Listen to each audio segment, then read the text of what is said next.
Di Baghdad abad ke-9, di bawah bayang-bayang keemasan kekhalifahan Abbasiyah, hidup seorang manusia yang pikirannya menembus batas logika zamannya, Abu Nawas.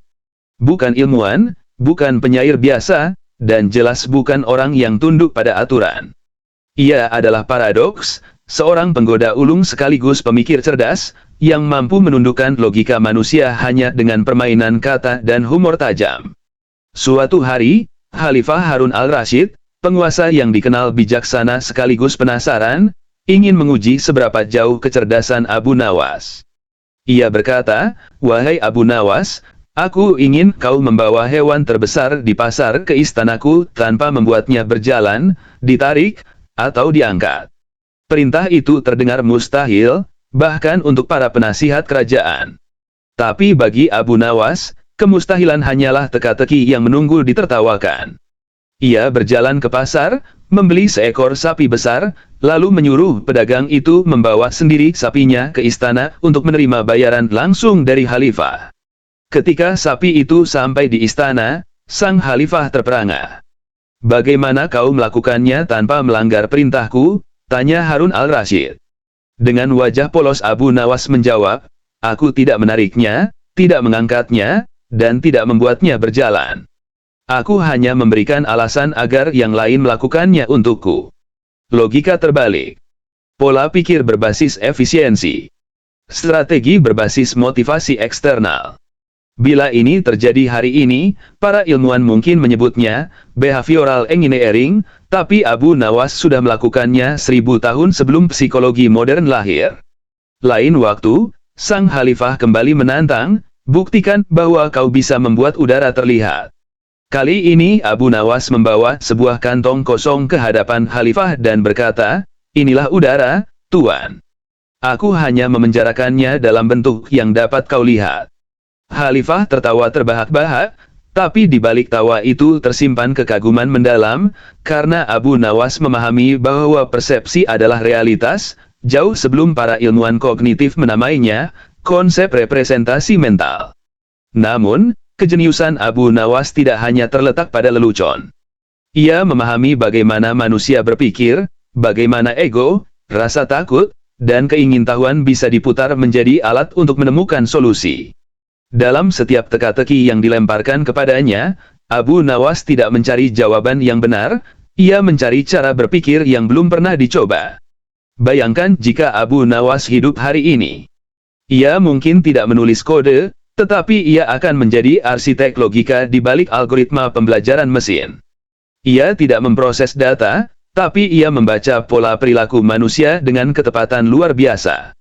Satu kali, ketika khalifah ingin menguji kejujuran Abu Nawas, ia memberinya sekantong emas dan berkata, "Kau boleh mengambil separuh dari isinya, tapi jangan sampai aku tahu bahwa kau telah melakukannya." Abu Nawas membawa kantong itu pulang, membagi emasnya menjadi 2 bagian sama besar, lalu mengembalikan separuhnya ke dalam kantong. Ketika khalifah memeriksa dan melihat jumlahnya berkurang separuh, ia berkata, "Kau melanggarnya, karena aku tahu." Abu Nawas tersenyum, "Tepat, tuanku. Itulah sebabnya aku belum mengambil apapun, karena jika aku melakukannya, kau pasti tahu. Jadi aku hanya menunjukkan bahwa perintahmu mustahil tanpa menentangnya." Logika berlapis. Paradoks reasoning.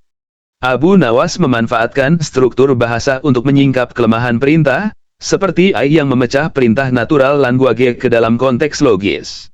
Jika ChatGPT mempelajari data untuk meniru kecerdasan manusia, maka Abu Nawas mempelajari manusia untuk melampaui kecerdasan itu sendiri. Ia tidak berpikir seperti orang lain, ia berpikir tentang cara orang lain berpikir.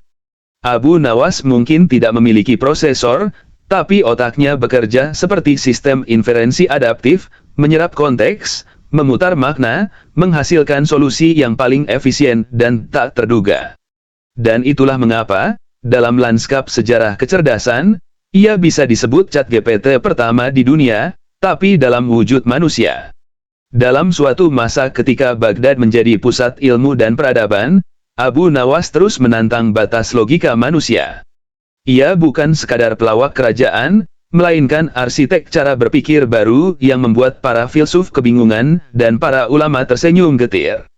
Suatu hari, Harun al-Rashid menerima laporan bahwa beberapa menteri istana menuduh Abu Nawas mencuri uang kerajaan. Tuduhan berat itu bisa mengantarnya ke hukuman mati. Tetapi sang khalifah, yang sudah mengenal kecerdikannya, ingin menguji kebenaran dengan caranya sendiri. Abu Nawas, katanya, jika kau benar tidak bersalah, buktikan tanpa berkata satu kata pun. Abu Nawas menatap khalifah, lalu menunduk hormat. Ia mengambil sebuah botol kosong, menuangkan air ke dalamnya, menutup rapat, dan mengguncangnya.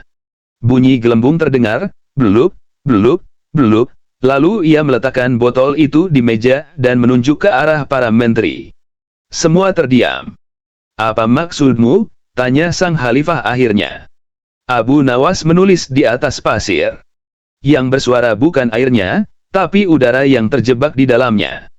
Ia kemudian menunjuk para menteri. Pesannya jelas, yang bersuara keras seringkali bukan karena benar, tapi karena terjebak dalam kepalsuan. Khalifah tersenyum. Para menteri menunduk malu. Abu Nawas bebas. Sekali lagi, ia membuktikan bahwa kecerdasan sejati tidak butuh kata-kata, hanya pemahaman akan simbol dan makna di baliknya. Di waktu lain, Khalifah memerintahkan Abu Nawas untuk menyelesaikan perkara pelik. Seorang petani menuduh tetangganya mencuri keledainya, sementara tetangga itu bersikeras tidak melakukannya. Tidak ada saksi, tidak ada bukti. Abu Nawas meminta keduanya datang ke pasar pada esok pagi. Di sana, ia membawa 2 potong kain identik dan berkata, "Letakkan kedua kain ini di atas punggung keledai yang tersisa. Esok kita lihat siapa pemiliknya." Keesokan harinya, salah satu kain basah dan berbau keringat, sementara yang lain kering dan bersih. Abu Nawas tersenyum. Keledai ini rindu pada tuannya. Karena semalaman ia gelisah mencari pemiliknya, kain yang ia kenali menjadi basah oleh panas tubuhnya. Keputusan pun dibuat, bukan berdasarkan bukti, tetapi berdasarkan pemahaman atas perilaku dan pola alami sesuatu yang kini menjadi dasar machine learning, mengenali pola dari reaksi dan data yang tampak acak. Abu Nawas memahami bahwa kebenaran tidak selalu tersembunyi dalam kata-kata, tetapi dalam hubungan antara sebab dan akibat yang halus. Ia tidak menghitung angka, tapi menafsirkan makna di antara garis. Namun kejeniusannya kadang berbalik menjadi ujian. Suatu malam, Harun al-Rashid memutuskan untuk menjebaknya. Ia menyuruh pengawalnya menyamar sebagai pencuri dan bersembunyi di kamar Abu Nawas. Ketika si pengawal ketahuan, sang khalifah masuk dan bertanya, "Jika kau memang bijak, jelaskan siapa orang ini tanpa menuduh atau menebak." Abu Nawas berpura-pura panik, lalu menulis di dinding, "Ini adalah orang yang lebih tahu siapa dirinya daripada aku." Khalifah tertawa keras. Ia tidak bisa menyalahkan logika itu. Dalam satu kalimat, Abu Nawas membalikkan epistemologi klasik, bagaimana manusia bisa tahu sesuatu tanpa pengetahuan langsung. Sebuah konsep yang, berabad-abad kemudian, menjadi dasar dalam teori kecerdasan buatan, self-referential reasoning. Namun di balik semua kelicikan itu, tersembunyi filosofi yang dalam. Abu Nawas tidak menipu untuk menertawakan, ia menertawakan untuk membuka mata orang terhadap kebenaran yang rumit. Ia mengajarkan bahwa kecerdasan bukan soal hafalan, tapi tentang melihat dari sudut yang tak pernah terpikirkan orang lain. Suatu kali, seorang ilmuwan istana menantangnya dengan pertanyaan, "Jika kau benar cerdas, jelaskan di mana letak pusat dunia." Tanpa ragu, Abu Nawas menancapkan tongkatnya ke tanah. "Disinilah," katanya. Ilmuwan itu protes, "Bagaimana kau bisa yakin?" "Bawa penggarismu dan ukurlah," jawab Abu Nawas datar.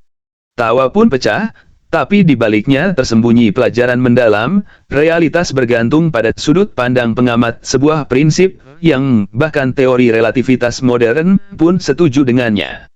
Abu Nawas tidak membaca algoritma, tetapi pikirannya beroperasi dengan prinsip jaringan neural alami, selalu mencari jalur alternatif, menghubungkan gagasan yang tak terlihat. Ia tidak menjawab pertanyaan, ia mengubah pertanyaannya menjadi jendela pemahaman baru.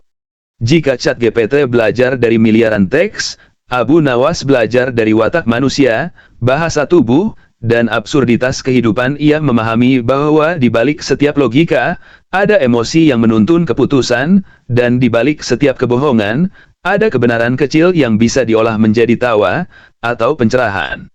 Bagi Khalifah dan rakyat Baghdad, ia hanyalah pelawak istana. Tapi bagi sejarah pemikiran, Abu Nawas adalah model awal dari kecerdasan adaptif manusia, yang tidak hanya menjawab, tapi menantang cara kita bertanya.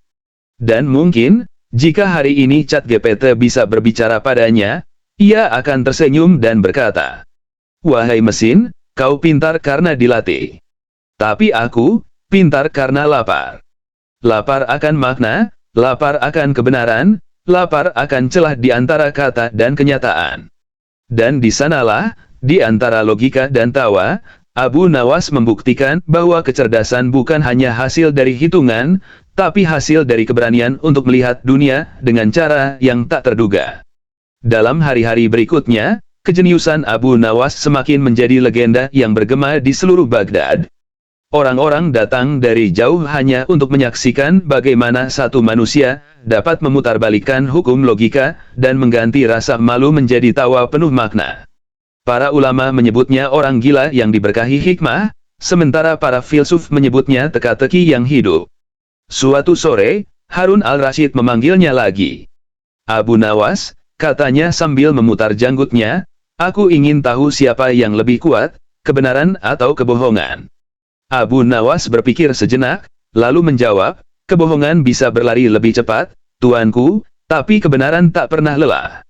"Buktikan," kata sang khalifah. Keesokan paginya, Abu Nawas membawa 2 keledai ke alun-alun kota.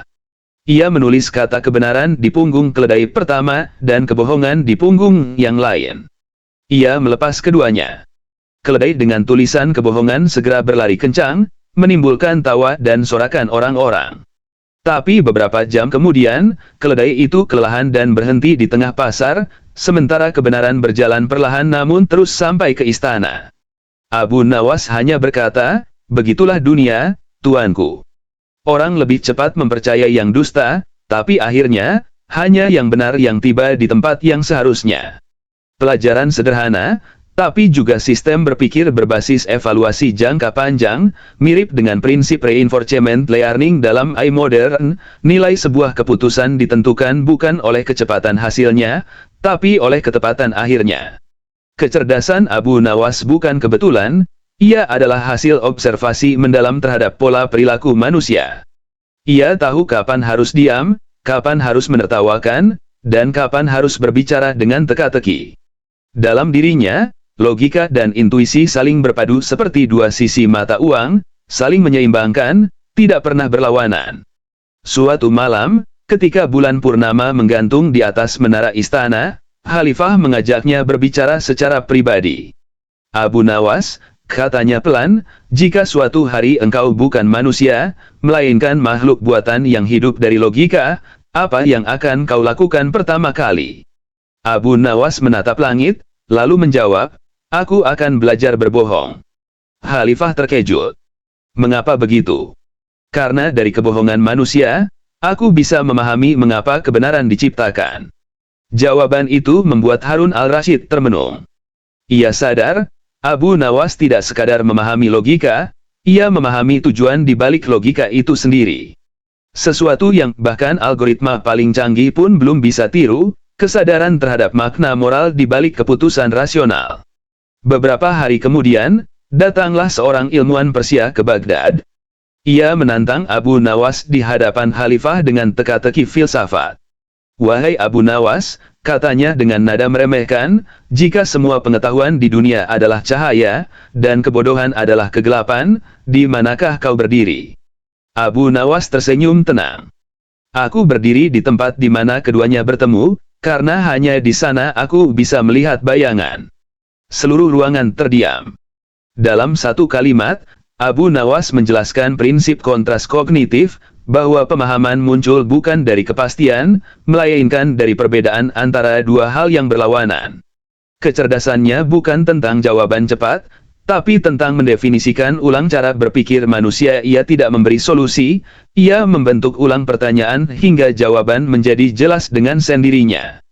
Pada masa itu, belum ada komputer, belum ada algoritma, tapi Abu Nawas sudah menjalankan sistem if then else di dalam pikirannya. Jika dunia tidak masuk akal, maka buatlah dunia menertawakan dirinya sendiri. Jika kebenaran disembunyikan oleh kekuasaan, maka sembunyikan kekuasaan dalam humor. Jika logika gagal, maka gunakan absurditas untuk menyingkap kebenaran. Dan begitulah, kisahnya menyebar dari pasar ke istana, dari Baghdad ke Damaskus, hingga menjadi legenda yang tak lekang oleh waktu. Suatu hari, seorang anak kecil mendekatinya dan bertanya polos, "Wahai Abu Nawas, kenapa kau selalu tertawa bahkan ketika dunia menertawakanmu?" Abu Nawas menatap anak itu dan menjawab lembut, "Karena saat mereka menertawakan aku tahu mereka sedang berpikir. Dan selama manusia berpikir, dunia masih punya harapan." Kata-kata itu menembus waktu.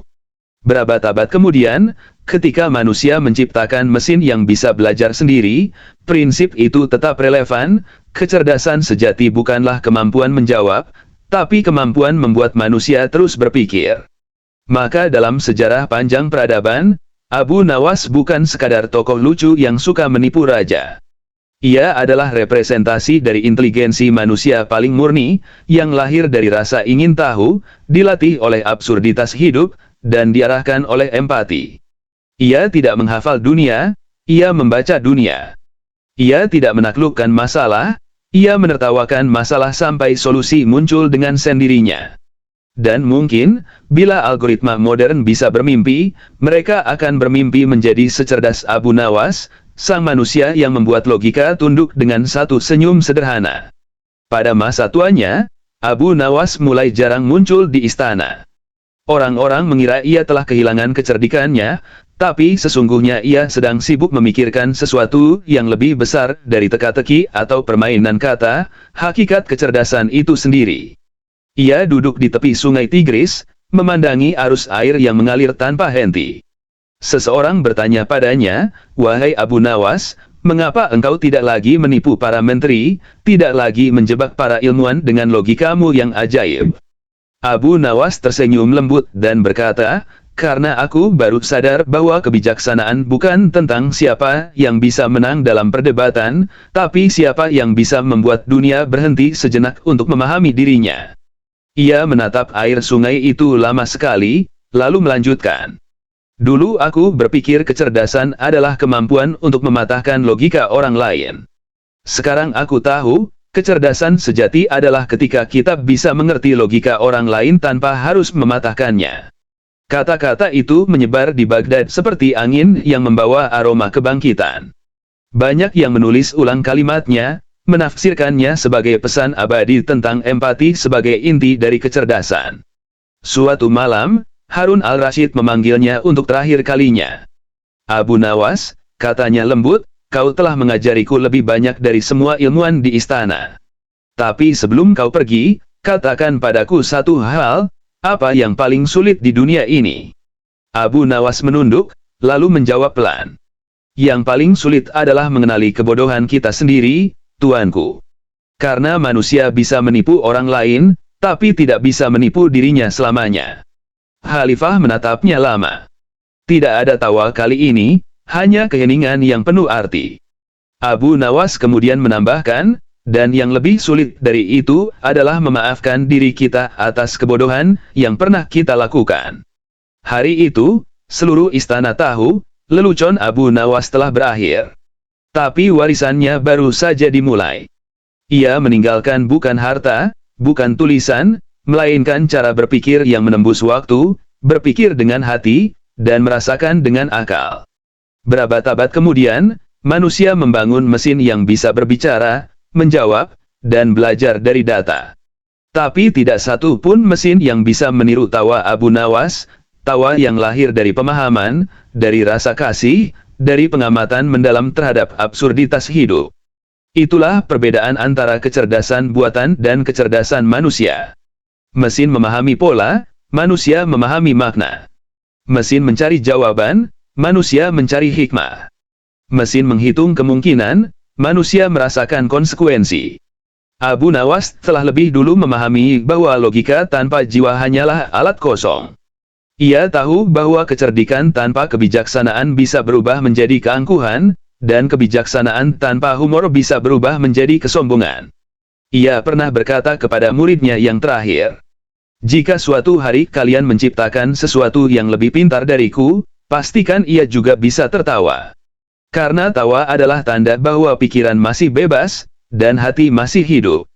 Maka legenda Abu Nawas bukan sekadar cerita rakyat, ia adalah refleksi tentang keseimbangan antara nalar dan nurani, antara kelicikan dan kebenaran, antara logika dan kasih sayang.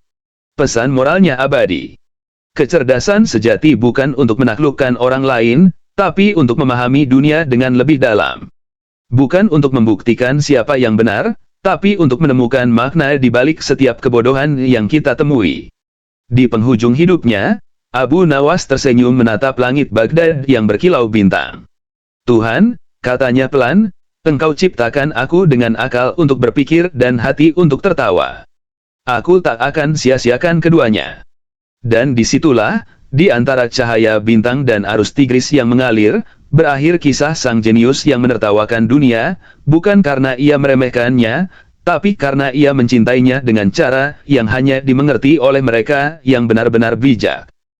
Di Baghdad abad ke-9, di bawah bayang-bayang keemasan kekhalifahan Abbasiyah, hidup seorang manusia yang pikirannya menembus batas logika zamannya, Abu Nawas. Bukan ilmuwan, bukan penyair biasa, dan jelas bukan orang yang tunduk pada aturan. Ia adalah paradoks, seorang penggoda ulung sekaligus pemikir cerdas, yang mampu menundukkan logika manusia hanya dengan permainan kata dan humor tajam. Suatu hari, Khalifah Harun al-Rashid, penguasa yang dikenal bijaksana sekaligus penasaran, ingin menguji seberapa jauh kecerdasan Abu Nawas. Ia berkata, "Wahai Abu Nawas, aku ingin kau membawa hewan terbesar di pasar ke istanaku tanpa membuatnya berjalan, ditarik, atau diangkat." Perintah itu terdengar mustahil, bahkan untuk para penasihat kerajaan. Tapi bagi Abu Nawas, kemustahilan hanyalah teka-teki yang menunggu ditertawakan. Ia berjalan ke pasar, membeli seekor sapi besar, lalu menyuruh pedagang itu membawa sendiri sapinya ke istana untuk menerima bayaran langsung dari khalifah. Ketika sapi itu sampai di istana, sang khalifah terperangah. "Bagaimana kau melakukannya tanpa melanggar perintahku?" tanya Harun al-Rashid. Dengan wajah polos Abu Nawas menjawab, "Aku tidak menariknya, tidak mengangkatnya, dan tidak membuatnya berjalan. Aku hanya memberikan alasan agar yang lain melakukannya untukku." Logika terbalik. Pola pikir berbasis efisiensi. Strategi berbasis motivasi eksternal. Bila ini terjadi hari ini, para ilmuwan mungkin menyebutnya behavioral engineering, tapi Abu Nawas sudah melakukannya 1000 tahun sebelum psikologi modern lahir. Lain waktu, sang khalifah kembali menantang, "Buktikan bahwa kau bisa membuat udara terlihat." Kali ini Abu Nawas membawa sebuah kantong kosong ke hadapan khalifah dan berkata, "Inilah udara, Tuan. Aku hanya memenjarakannya dalam bentuk yang dapat kau lihat." Khalifah tertawa terbahak-bahak, tapi di balik tawa itu tersimpan kekaguman mendalam, karena Abu Nawas memahami bahwa persepsi adalah realitas, jauh sebelum para ilmuwan kognitif menamainya konsep representasi mental. Namun, kejeniusan Abu Nawas tidak hanya terletak pada lelucon. Ia memahami bagaimana manusia berpikir, bagaimana ego, rasa takut, dan keingintahuan bisa diputar menjadi alat untuk menemukan solusi. Dalam setiap teka-teki yang dilemparkan kepadanya, Abu Nawas tidak mencari jawaban yang benar, ia mencari cara berpikir yang belum pernah dicoba. Bayangkan jika Abu Nawas hidup hari ini. Ia mungkin tidak menulis kode, tetapi ia akan menjadi arsitek logika di balik algoritma pembelajaran mesin. Ia tidak memproses data, tapi ia membaca pola perilaku manusia dengan ketepatan luar biasa.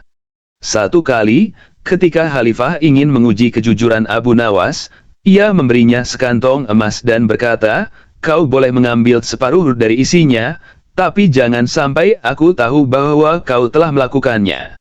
Abu Nawas membawa kantong itu pulang, membagi emasnya menjadi 2 bagian sama besar, lalu mengembalikan separuhnya ke dalam kantong. Ketika Khalifah memeriksa dan melihat jumlahnya berkurang separuh, ia berkata, "Kau melanggarnya, karena aku tahu." Abu Nawas tersenyum, "Tepat, tuanku. Itulah sebabnya aku belum mengambil apapun, karena jika aku melakukannya, kau pasti tahu. Jadi aku hanya menunjukkan bahwa perintahmu mustahil tanpa menentangnya." Logika berlapis. Paradoks reasoning. Abu Nawas memanfaatkan struktur bahasa untuk menyingkap kelemahan perintah, seperti AI yang memecah perintah natural language ke dalam konteks logis. Jika ChatGPT mempelajari data untuk meniru kecerdasan manusia, maka Abu Nawas mempelajari manusia untuk melampaui kecerdasan itu sendiri. Ia tidak berpikir seperti orang lain, ia berpikir tentang cara orang lain berpikir.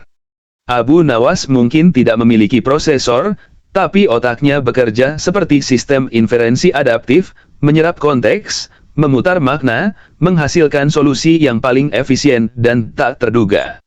Dan itulah mengapa, dalam lanskap sejarah kecerdasan, ia bisa disebut ChatGPT pertama di dunia, tapi dalam wujud manusia. Dalam suatu masa ketika Baghdad menjadi pusat ilmu dan peradaban, Abu Nawas terus menantang batas logika manusia. Ia bukan sekadar pelawak kerajaan, melainkan arsitek cara berpikir baru yang membuat para filsuf kebingungan dan para ulama tersenyum getir. Suatu hari, Harun al-Rashid menerima laporan bahwa beberapa menteri istana menuduh Abu Nawas mencuri uang kerajaan. Tuduhan berat itu bisa mengantarnya ke hukuman mati. Tetapi sang khalifah, yang sudah mengenal kecerdikannya, ingin menguji kebenaran dengan caranya sendiri. "Abu Nawas," katanya, "jika kau benar tidak bersalah, buktikan tanpa berkata satu kata pun." Abu Nawas menatap khalifah, lalu menunduk hormat. Ia mengambil sebuah botol kosong, menuangkan air ke dalamnya, menutup rapat, dan mengguncangnya. Bunyi gelembung terdengar, "Blup, blup, blup," lalu ia meletakkan botol itu di meja dan menunjuk ke arah para menteri. Semua terdiam. "Apa maksudmu?" tanya sang khalifah akhirnya. Abu Nawas menulis di atas pasir. Yang bersuara bukan airnya, tapi udara yang terjebak di dalamnya. Ia kemudian menunjuk para menteri. Pesannya jelas, yang bersuara keras seringkali bukan karena benar, tapi karena terjebak dalam kepalsuan. Khalifah tersenyum. Para menteri menunduk malu. Abu Nawas bebas. Sekali lagi, ia membuktikan bahwa kecerdasan sejati tidak butuh kata-kata, hanya pemahaman akan simbol dan makna di baliknya. Di waktu lain, Khalifah memerintahkan Abu Nawas untuk menyelesaikan perkara pelik. Seorang petani menuduh tetangganya mencuri keledainya, sementara tetangga itu bersikeras tidak melakukannya. Tidak ada saksi, tidak ada bukti. Abu Nawas meminta keduanya datang ke pasar pada esok pagi. Di sana, ia membawa 2 potong kain identik dan berkata, "Letakkan kedua kain ini di atas punggung keledai yang tersisa. Esok kita lihat siapa pemiliknya." Keesokan harinya, salah satu kain basah dan berbau keringat, sementara yang lain kering dan bersih. Abu Nawas tersenyum. Keledai ini rindu pada tuannya. Karena semalaman ia gelisah mencari pemiliknya, kain yang ia kenali menjadi basah oleh panas tubuhnya. Keputusan pun dibuat, bukan berdasarkan bukti, tetapi berdasarkan pemahaman atas perilaku dan pola alami sesuatu yang kini menjadi dasar machine learning, mengenali pola dari reaksi dan data yang tampak acak. Abu Nawas memahami bahwa kebenaran tidak selalu tersembunyi dalam kata-kata, tetapi dalam hubungan antara sebab dan akibat yang halus. Ia tidak menghitung angka, tapi menafsirkan makna di antara garis. Namun kejeniusannya kadang berbalik menjadi ujian. Suatu malam, Harun al-Rashid memutuskan untuk menjebaknya. Ia menyuruh pengawalnya menyamar sebagai pencuri dan bersembunyi di kamar Abu Nawas. Ketika si pengawal ketahuan, sang khalifah masuk dan bertanya, "Jika kau memang bijak, jelaskan siapa orang ini tanpa menuduh atau menebak." Abu Nawas berpura-pura panik, lalu menulis di dinding. Ini adalah orang yang lebih tahu siapa dirinya daripada aku. Khalifah tertawa keras. Ia tidak bisa menyalahkan logika itu. Dalam satu kalimat, Abu Nawas membalikkan epistemologi klasik, bagaimana manusia bisa tahu sesuatu tanpa pengetahuan langsung. Sebuah konsep yang, berabad-abad kemudian, menjadi dasar dalam teori kecerdasan buatan, self-referential reasoning. Namun di balik semua kelicikan itu, tersembunyi filosofi yang dalam. Abu Nawas tidak menipu untuk menertawakan, ia menertawakan untuk membuka mata orang terhadap kebenaran yang rumit. Ia mengajarkan bahwa kecerdasan bukan soal hafalan, tapi tentang melihat dari sudut yang tak pernah terpikirkan orang lain. Suatu kali, seorang ilmuwan istana menantangnya dengan pertanyaan. Jika kau benar cerdas, jelaskan di mana letak pusat dunia. Tanpa ragu, Abu Nawas menancapkan tongkatnya ke tanah. Disinilah, katanya. Ilmuwan itu protes, bagaimana kau bisa yakin? Bawa penggarismu dan ukurlah, jawab Abu Nawas datar. Tawa pun pecah, tapi di baliknya tersembunyi pelajaran mendalam, realitas bergantung pada sudut pandang pengamat, sebuah prinsip yang bahkan teori relativitas modern pun setuju dengannya. Abu Nawas tidak membaca algoritma, tetapi pikirannya beroperasi dengan prinsip jaringan neural alami, selalu mencari jalur alternatif, menghubungkan gagasan yang tak terlihat. Ia tidak menjawab pertanyaan, ia mengubah pertanyaannya menjadi jendela pemahaman baru. Jika ChatGPT belajar dari miliaran teks, Abu Nawas belajar dari watak manusia, bahasa tubuh, dan absurditas kehidupan. Ia memahami bahwa di balik setiap logika, ada emosi yang menuntun keputusan, dan di balik setiap kebohongan, ada kebenaran kecil yang bisa diolah menjadi tawa, atau pencerahan. Bagi Khalifah dan rakyat Baghdad, ia hanyalah pelawak istana. Tapi bagi sejarah pemikiran, Abu Nawas adalah model awal dari kecerdasan adaptif manusia, yang tidak hanya menjawab, tapi menantang cara kita bertanya. Dan mungkin, jika hari ini ChatGPT bisa berbicara padanya, ia akan tersenyum dan berkata, "Wahai mesin, kau pintar karena dilatih. Tapi aku, pintar karena lapar. Lapar akan makna, lapar akan kebenaran, lapar akan celah di antara kata dan kenyataan." Dan di sanalah, di antara logika dan tawa, Abu Nawas membuktikan bahwa kecerdasan bukan hanya hasil dari hitungan, tapi hasil dari keberanian untuk melihat dunia dengan cara yang tak terduga. Dalam hari-hari berikutnya, kejeniusan Abu Nawas semakin menjadi legenda yang bergema di seluruh Baghdad. Orang-orang datang dari jauh hanya untuk menyaksikan bagaimana satu manusia dapat memutarbalikkan hukum logika dan mengganti rasa malu menjadi tawa penuh makna. Para ulama menyebutnya orang gila yang diberkahi hikmah, sementara para filsuf menyebutnya teka-teki yang hidup. Suatu sore, Harun al-Rashid memanggilnya lagi. "Abu Nawas," katanya sambil memutar janggutnya, "aku ingin tahu siapa yang lebih kuat, kebenaran atau kebohongan." Abu Nawas berpikir sejenak, lalu menjawab, "Kebohongan bisa berlari lebih cepat, tuanku, tapi kebenaran tak pernah lelah." "Buktikan," kata sang khalifah. Keesokan paginya, Abu Nawas membawa 2 keledai ke alun-alun kota. Ia menulis kata kebenaran di punggung keledai pertama, dan kebohongan di punggung yang lain. Ia melepas keduanya. Keledai dengan tulisan kebohongan segera berlari kencang, menimbulkan tawa dan sorakan orang-orang. Tapi beberapa jam kemudian, keledai itu kelelahan dan berhenti di tengah pasar, sementara kebenaran berjalan perlahan namun terus sampai ke istana.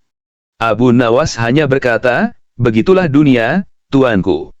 Orang lebih cepat mempercayai yang dusta, tapi akhirnya, hanya yang benar yang tiba di tempat yang seharusnya." Pelajaran sederhana, tapi juga sistem berpikir berbasis evaluasi jangka panjang, mirip dengan prinsip reinforcement learning dalam AI modern. Nilai sebuah keputusan ditentukan bukan oleh kecepatan hasilnya, tapi oleh ketepatan akhirnya.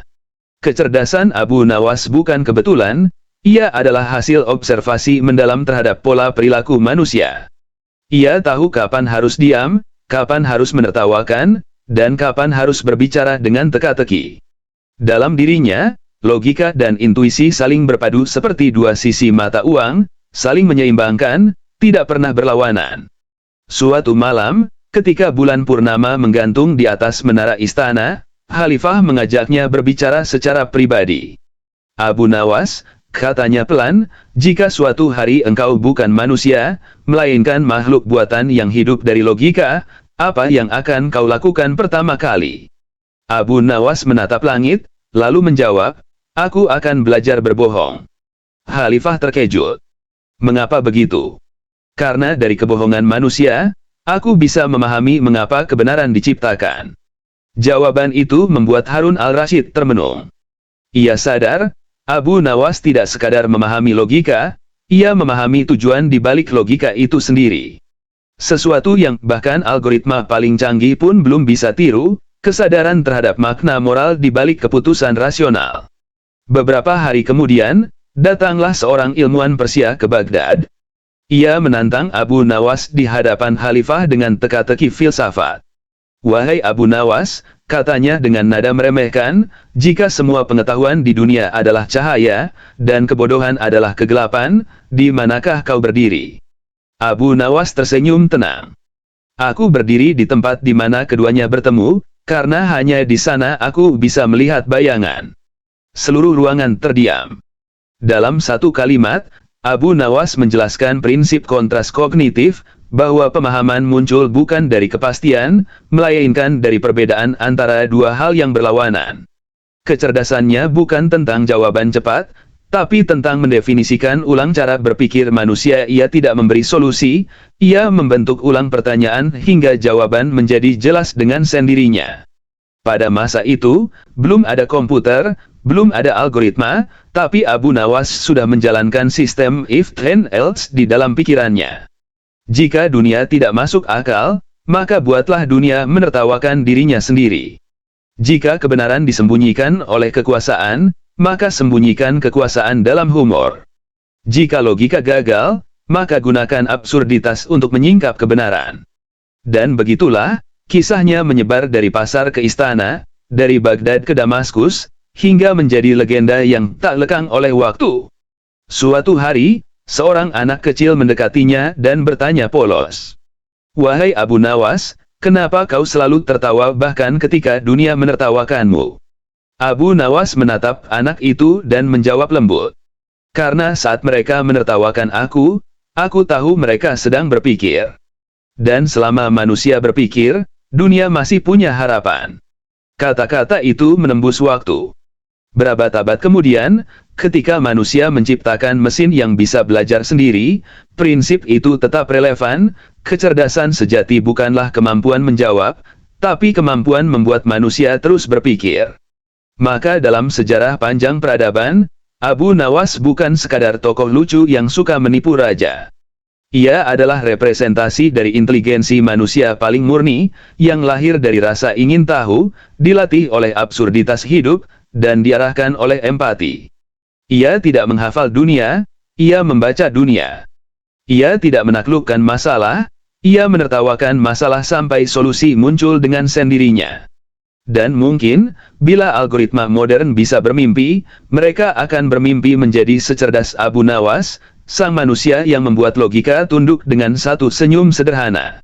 Pada masa tuanya, Abu Nawas mulai jarang muncul di istana. Orang-orang mengira ia telah kehilangan kecerdikannya, tapi sesungguhnya ia sedang sibuk memikirkan sesuatu yang lebih besar dari teka-teki atau permainan kata, hakikat kecerdasan itu sendiri. Ia duduk di tepi sungai Tigris, memandangi arus air yang mengalir tanpa henti.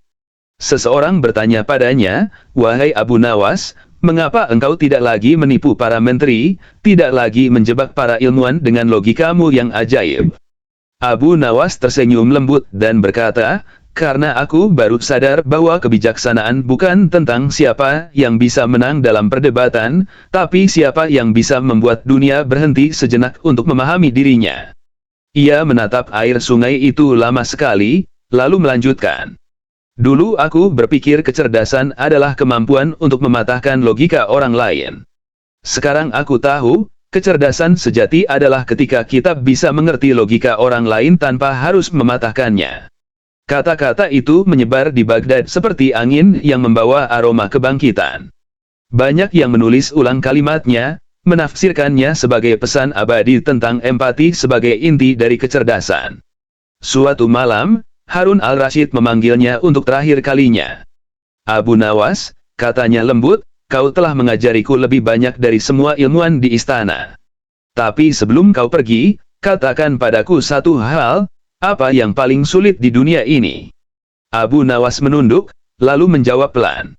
"Yang paling sulit adalah mengenali kebodohan kita sendiri, tuanku. Karena manusia bisa menipu orang lain, tapi tidak bisa menipu dirinya selamanya." Khalifah menatapnya lama. Tidak ada tawa kali ini, hanya keheningan yang penuh arti. Abu Nawas kemudian menambahkan, "Dan yang lebih sulit dari itu adalah memaafkan diri kita atas kebodohan yang pernah kita lakukan."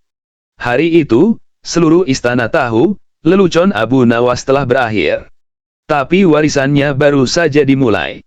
Ia meninggalkan bukan harta, bukan tulisan, melainkan cara berpikir yang menembus waktu, berpikir dengan hati, dan merasakan dengan akal.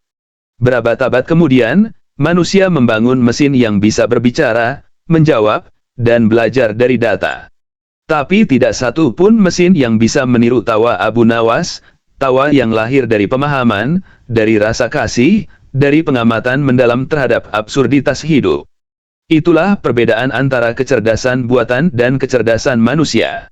Mesin memahami pola, manusia memahami makna. Mesin mencari jawaban, manusia mencari hikmah. Mesin menghitung kemungkinan, manusia merasakan konsekuensi. Abu Nawas telah lebih dulu memahami bahwa logika tanpa jiwa hanyalah alat kosong. Ia tahu bahwa kecerdikan tanpa kebijaksanaan bisa berubah menjadi keangkuhan, dan kebijaksanaan tanpa humor bisa berubah menjadi kesombongan. Ia pernah berkata kepada muridnya yang terakhir, "Jika suatu hari kalian menciptakan sesuatu yang lebih pintar dariku, pastikan ia juga bisa tertawa.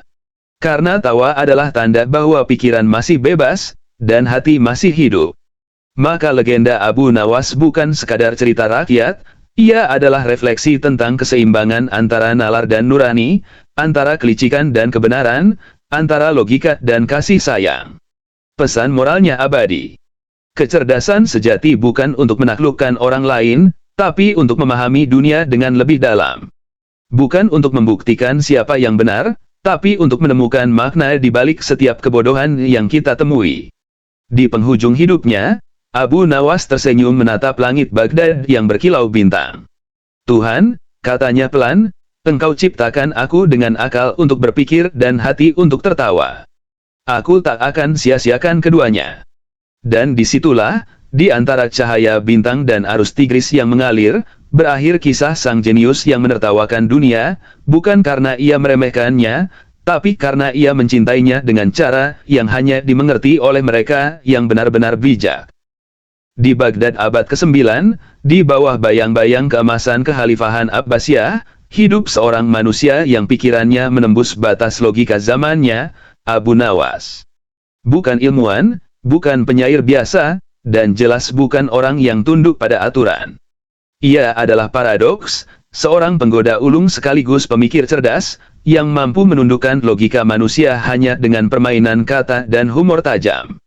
Suatu hari, Khalifah Harun al-Rashid, penguasa yang dikenal bijaksana sekaligus penasaran, ingin menguji seberapa jauh kecerdasan Abu Nawas. Ia berkata, "Wahai Abu Nawas, aku ingin kau membawa hewan terbesar di pasar ke istanaku tanpa membuatnya berjalan, ditarik, atau diangkat." Perintah itu terdengar mustahil, bahkan untuk para penasihat kerajaan.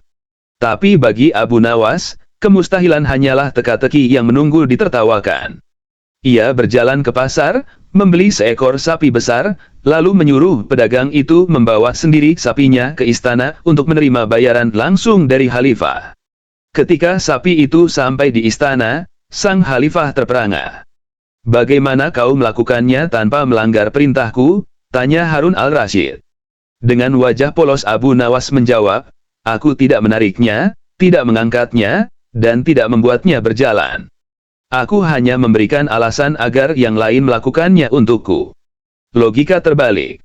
Pola pikir berbasis efisiensi. Strategi berbasis motivasi eksternal. Bila ini terjadi hari ini, para ilmuwan mungkin menyebutnya behavioral engineering, tapi Abu Nawas sudah melakukannya 1000 tahun sebelum psikologi modern lahir. Lain waktu, sang khalifah kembali menantang, buktikan bahwa kau bisa membuat udara terlihat. Kali ini Abu Nawas membawa sebuah kantong kosong ke hadapan khalifah dan berkata, inilah udara, Tuan. Aku hanya memenjarakannya dalam bentuk yang dapat kau lihat. Khalifah tertawa terbahak-bahak, tapi di balik tawa itu tersimpan kekaguman mendalam, karena Abu Nawas memahami bahwa persepsi adalah realitas, jauh sebelum para ilmuwan kognitif menamainya, konsep representasi mental.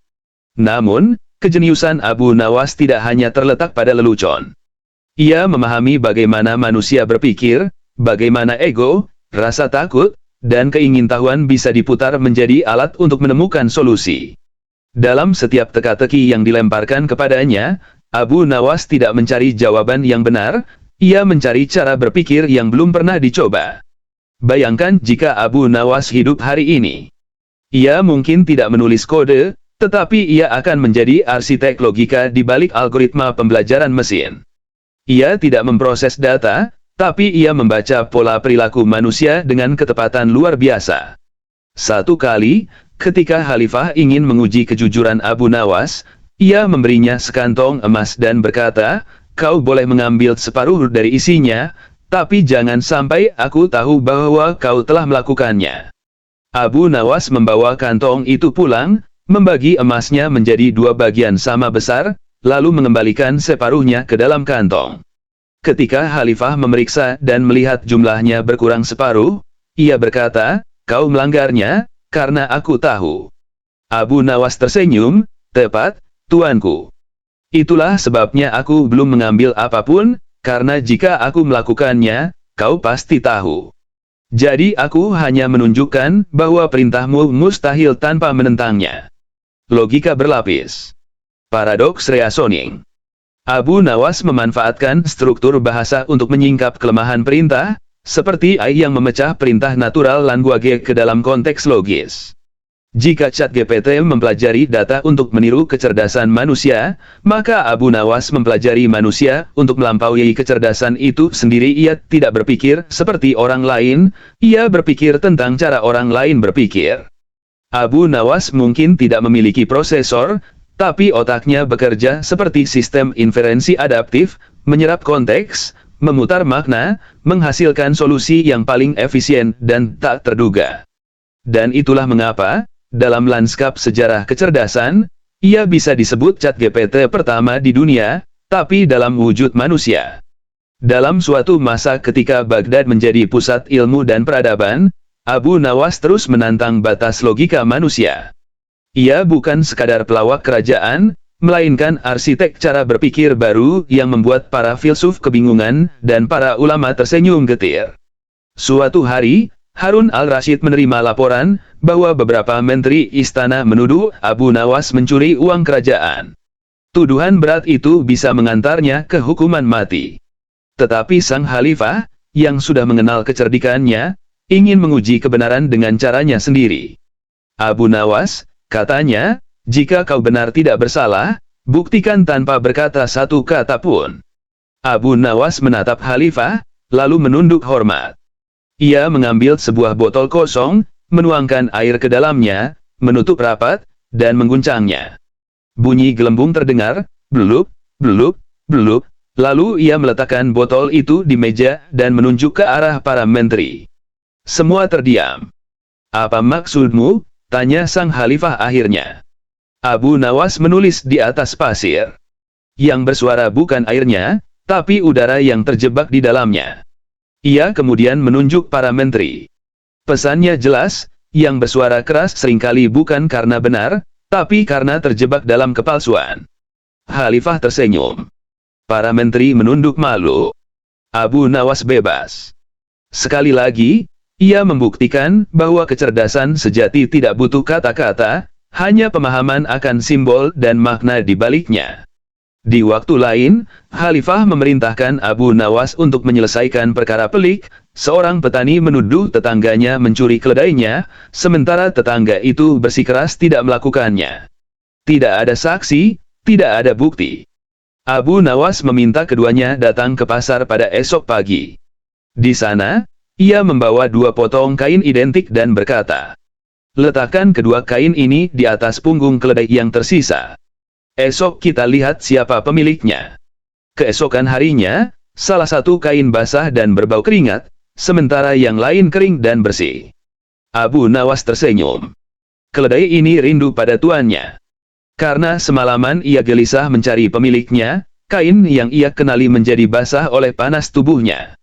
Keputusan pun dibuat, bukan berdasarkan bukti, tetapi berdasarkan pemahaman atas perilaku dan pola alami sesuatu yang kini menjadi dasar machine learning, mengenali pola dari reaksi dan data yang tampak acak. Abu Nawas memahami bahwa kebenaran tidak selalu tersembunyi dalam kata-kata, tetapi dalam hubungan antara sebab dan akibat yang halus. Ia tidak menghitung angka, tapi menafsirkan makna di antara garis. Namun kejeniusannya kadang berbalik menjadi ujian. Suatu malam, Harun al-Rashid memutuskan untuk menjebaknya. Ia menyuruh pengawalnya menyamar sebagai pencuri dan bersembunyi di kamar Abu Nawas. Ketika si pengawal ketahuan, sang khalifah masuk dan bertanya, "Jika kau memang bijak, jelaskan siapa orang ini tanpa menuduh atau menebak." Abu Nawas berpura-pura panik, lalu menulis di dinding, "Ini adalah orang yang lebih tahu siapa dirinya daripada aku." Khalifah tertawa keras. Ia tidak bisa menyalahkan logika itu. Dalam satu kalimat, Abu Nawas membalikkan epistemologi klasik, bagaimana manusia bisa tahu sesuatu tanpa pengetahuan langsung. Sebuah konsep yang, berabad-abad kemudian, menjadi dasar dalam teori kecerdasan buatan, self-referential reasoning. Namun di balik semua kelicikan itu, tersembunyi filosofi yang dalam. Abu Nawas tidak menipu untuk menertawakan, ia menertawakan untuk membuka mata orang terhadap kebenaran yang rumit. Ia mengajarkan bahwa kecerdasan bukan soal hafalan, tapi tentang melihat dari sudut yang tak pernah terpikirkan orang lain. Suatu kali, seorang ilmuwan istana menantangnya dengan pertanyaan, "Jika kau benar cerdas, jelaskan di mana letak pusat dunia." Tanpa ragu, Abu Nawas menancapkan tongkatnya ke tanah. "Disinilah," katanya. Ilmuwan itu protes, "Bagaimana kau bisa yakin?" "Bawa penggarismu dan ukurlah," jawab Abu Nawas datar. Tawa pun pecah, tapi di baliknya tersembunyi pelajaran mendalam. Realitas bergantung pada sudut pandang pengamat, sebuah prinsip yang bahkan teori relativitas modern pun setuju dengannya. Abu Nawas tidak membaca algoritma, tetapi pikirannya beroperasi dengan prinsip jaringan neural alami, selalu mencari jalur alternatif, menghubungkan gagasan yang tak terlihat. Ia tidak menjawab pertanyaan, ia mengubah pertanyaannya menjadi jendela pemahaman baru. Jika ChatGPT belajar dari miliaran teks, Abu Nawas belajar dari watak manusia, bahasa tubuh, dan absurditas kehidupan. Ia memahami bahwa di balik setiap logika, ada emosi yang menuntun keputusan, dan di balik setiap kebohongan, ada kebenaran kecil yang bisa diolah menjadi tawa, atau pencerahan. Bagi khalifah dan rakyat Baghdad, ia hanyalah pelawak istana. Tapi bagi sejarah pemikiran, Abu Nawas adalah model awal dari kecerdasan adaptif manusia, yang tidak hanya menjawab, tapi menantang cara kita bertanya. Dan mungkin, jika hari ini ChatGPT bisa berbicara padanya, ia akan tersenyum dan berkata, "Wahai mesin, kau pintar karena dilatih. Tapi aku, pintar karena lapar. Lapar akan makna, lapar akan kebenaran, lapar akan celah di antara kata dan kenyataan." Dan di sanalah, di antara logika dan tawa, Abu Nawas membuktikan bahwa kecerdasan bukan hanya hasil dari hitungan, tapi hasil dari keberanian untuk melihat dunia dengan cara yang tak terduga. Dalam hari-hari berikutnya, kejeniusan Abu Nawas semakin menjadi legenda yang bergema di seluruh Baghdad. Orang-orang datang dari jauh hanya untuk menyaksikan bagaimana satu manusia dapat memutarbalikkan hukum logika dan mengganti rasa malu menjadi tawa penuh makna. Para ulama menyebutnya orang gila yang diberkahi hikmah, sementara para filsuf menyebutnya teka-teki yang hidup. Suatu sore, Harun al-Rashid memanggilnya lagi. "Abu Nawas," katanya sambil memutar janggutnya, Aku ingin tahu siapa yang lebih kuat, kebenaran atau kebohongan. Abu Nawas berpikir sejenak, lalu menjawab, kebohongan bisa berlari lebih cepat, tuanku, tapi kebenaran tak pernah lelah. Buktikan, kata sang khalifah. Keesokan paginya, Abu Nawas membawa 2 keledai ke alun-alun kota. Ia menulis kata kebenaran di punggung keledai pertama dan kebohongan di punggung yang lain. Ia melepas keduanya. Keledai dengan tulisan kebohongan segera berlari kencang, menimbulkan tawa dan sorakan orang-orang. Tapi beberapa jam kemudian, keledai itu kelelahan dan berhenti di tengah pasar, sementara kebenaran berjalan perlahan namun terus sampai ke istana. Abu Nawas hanya berkata, begitulah dunia, tuanku. Orang lebih cepat mempercayai yang dusta, tapi akhirnya, hanya yang benar yang tiba di tempat yang seharusnya. Pelajaran sederhana, tapi juga sistem berpikir berbasis evaluasi jangka panjang, mirip dengan prinsip reinforcement learning dalam AI modern, nilai sebuah keputusan ditentukan bukan oleh kecepatan hasilnya, tapi oleh ketepatan akhirnya. Kecerdasan Abu Nawas bukan kebetulan, ia adalah hasil observasi mendalam terhadap pola perilaku manusia. Ia tahu kapan harus diam, kapan harus menertawakan, dan kapan harus berbicara dengan teka-teki.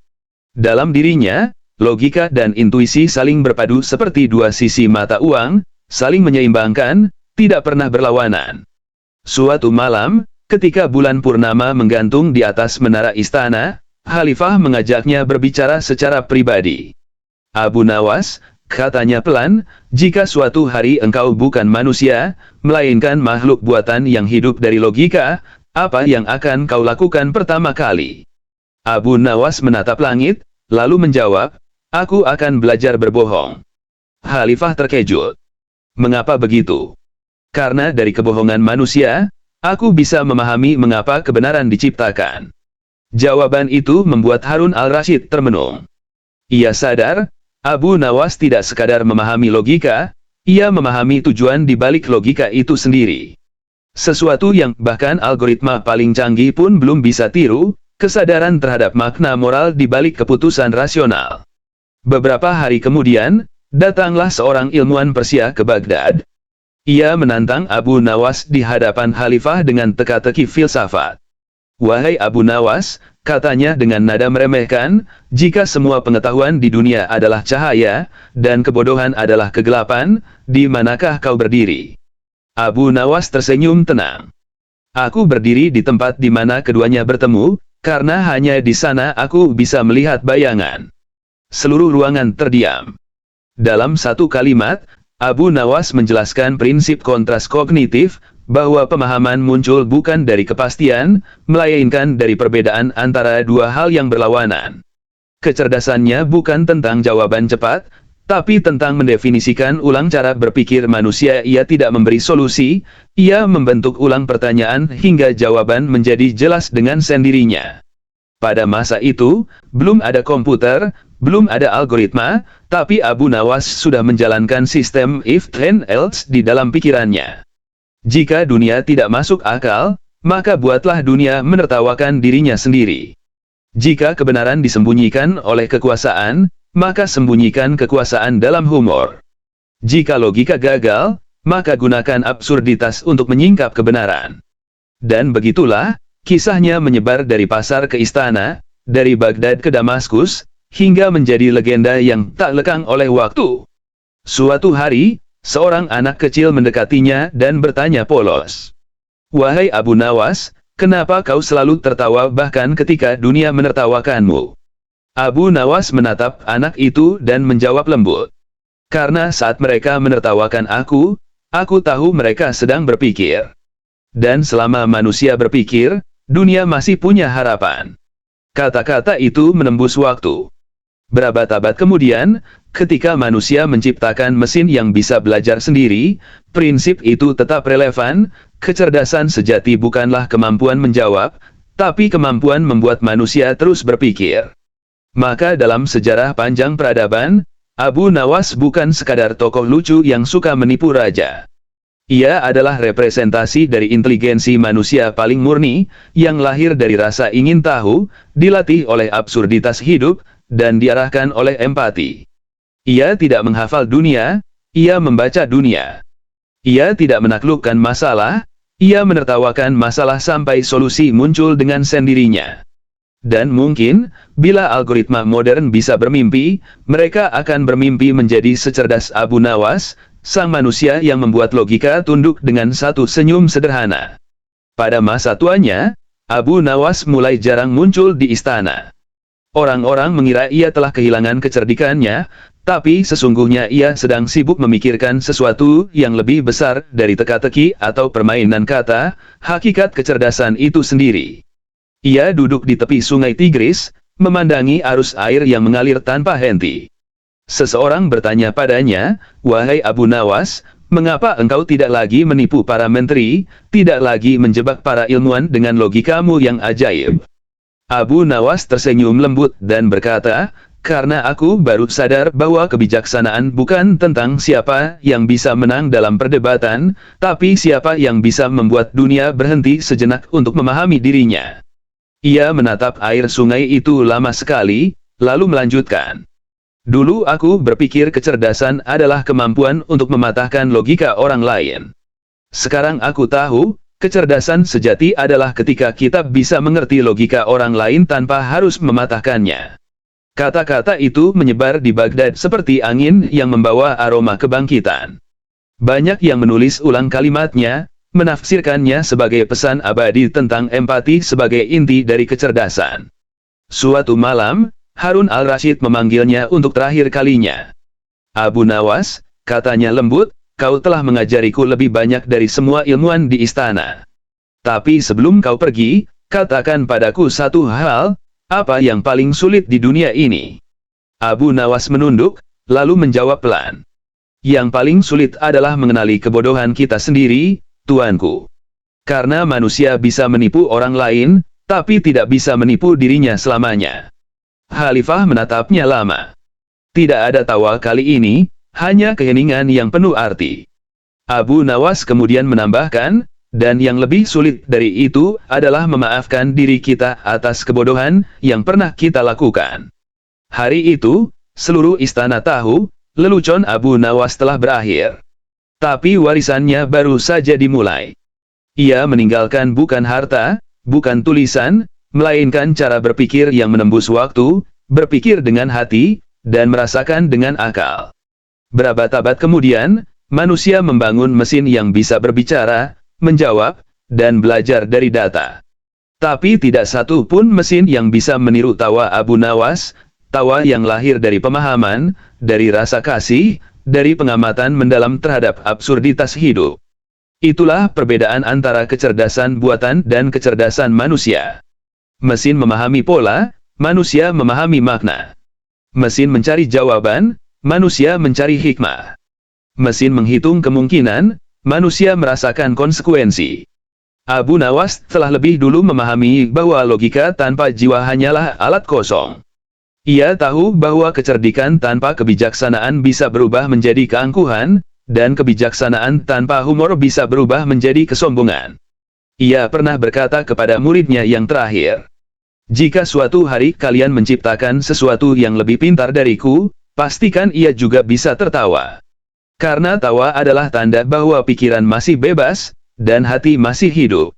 Maka legenda Abu Nawas bukan sekadar cerita rakyat, ia adalah refleksi tentang keseimbangan antara nalar dan nurani, antara kelicikan dan kebenaran, antara logika dan kasih sayang.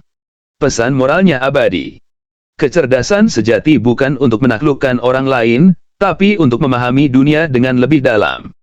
Bukan untuk membuktikan siapa yang benar, tapi untuk menemukan makna di balik setiap kebodohan yang kita temui.